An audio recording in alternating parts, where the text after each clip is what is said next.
Au jour le jour. Avec Hatem Bouriel.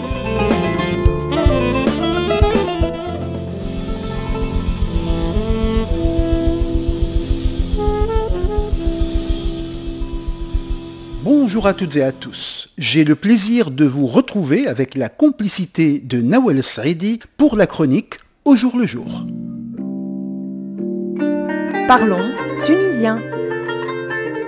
Nous allons aujourd'hui nous intéresser à des termes qui désignent des manières de rassembler des légumes et de les vendre. Ainsi, lorsqu'on va acheter par exemple du persil, eh bien on va acheter une botte de persil. Comment appelle-t-on cette botte de persil en langue tunisienne ? Eh bien on va dire qatta.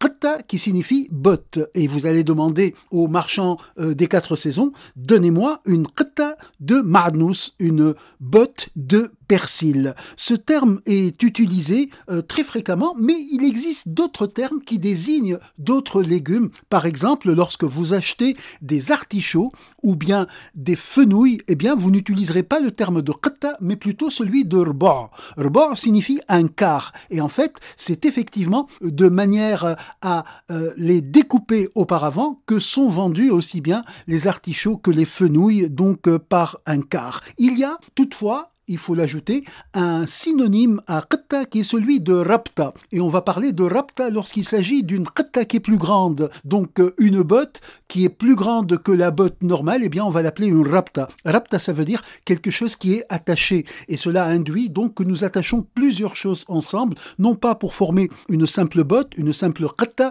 mais pour avoir un ensemble qui va s'appeler rapta en langue tunisienne. 3 termes donc à retenir, qatta, ou bien rapta, qui sont quasiment synonymes, mais l'un est plus grand que l'autre, et puis également rba', que nous utilisons notamment pour désigner la manière dont nous vendons les fenouils et les artichauts. À bientôt sur RTCI, en vous invitant à cueillir le jour nouveau qui se présente. Au jour le jour.